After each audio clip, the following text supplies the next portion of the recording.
కాబట్టి ఇంకొక కొత్త ప్రోడక్ట్ని తీసుకొని వచ్చిన. ఇదైతే చిన్నపిల్లలకి మస్త్ యూస్ఫుల్ అవుతుంది. ఎప్పుడైతే వాళ్ళు సాలిడ్ స్టార్ట్ చేసినప్పుడు ఈ ప్రోడక్ట్స్ అనేవి బాగా యూజ్ అవుతాయి అన్నమాట. మమ్మీ చూపిస్తుంది చూడండి, అదేమో ఫ్రూట్ నిప్లర్ అనమాట. ఏవైనా ఫ్రూట్స్ ఉంటే అది దాంట్లో పెట్టి ఇడియొచ్చు అనమాట. ఇదేమో బాటిల్ ఫీడర్. ఇంకా బాటిల్ ఫీడర్ అయితే సాలిడ్స్ ఉంటాయి కదా, దాంట్లో వేసి స్పూన్ కూడా ఉంటుంది అనమాట. అది యూజ్ చేయడానికి మస్తు మంచిగా వస్తుంది. ఫ్రూట్ నిప్లర్తోనే మనకి ఎక్కువ ఫ్రూట్స్ అనేవి మంచిగా మనం తినొచ్చు అనమాట. డైరెక్ట్గా తినకూడదు, కానీ 6 months కంప్లీట్ అయిన తర్వాతనే ఫుడ్ అనేది పెట్టాలి. అది గట్లా పెడితేనే వాళ్ళకి డైజెషన్ మంచిగా అవుతుంది అంటే డాక్టర్ చెప్పిండ్రు. అందుకే మమ్మీ ఇంకా ఇవన్నీ కూడా మీషోలో నుండి పట్టుకుని వచ్చింది. ఏదిగో స్పూన్ కూడా ఉంది చూడండి, ఆ స్పూన్తో మనం తినొచ్చు అనమాట. సాలిడ్ స్టార్ట్ చేసినప్పుడు ఇంకా వెరైటీ ఫుడ్ అనేది వాళ్ళకి ఇస్తూ ఉండాలన్నమాట. ఒకసారి వాళ్ళకి ఫుడ్ ట్రై చేసిన తర్వాత అది పడుతుందో లేదో మీకు అర్థమైపోతుంది కదా. ఇంకా దాన్ని బట్టి ఇంకా మిగతా ఫుడ్స్ ఇవ్వడం స్టార్ట్ చేయాలి.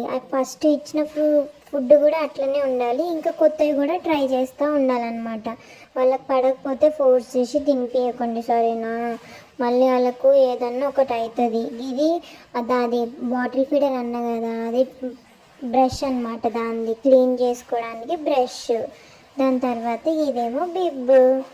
మేము తినేటప్పుడు మొత్తం మొక్కము కాళ్ళు చేతులు మొత్తం అంటించుకోకుండా ఉండాలంటే ఇదే ఇంకా బెస్ట్ ఆప్షన్. ఇది వేసినా కానీ ఎట్లనో ఒకలాగా మొత్తం అంటిస్తూనే ఉంటాంలేండి, కానీ మనకు సాటిస్ఫాక్షన్ ఉంటుంది అనమాట. ఇదేమో టీతింగ్ కోసం పనికి వస్తుంది అనమాట. ఏ పడితే ఇవి నోట్లో పెట్టుకోకుండా ఇది ఇస్తే మంచిగా నోట్లో పెట్టుకొని కొరుకొచ్చు అనమాట. కానీ కొరుకొనికి పళ్ళు లేవు, కానీ మంచిగా అనిపిస్తుంది.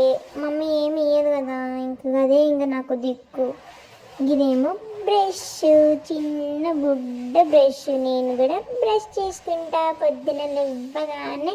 మమ్మీ ఇంకా బ్రష్ చేపిస్తుంది, నేనేమో దాన్ని మొత్తం నములుతూనే ఉంటాయి కదా, మొత్తం నోట్లో పెట్టి మొత్తం చేస్తూ ఉంటుంది మమ్మీ. బ్రష్ చేయరా అంటుంది.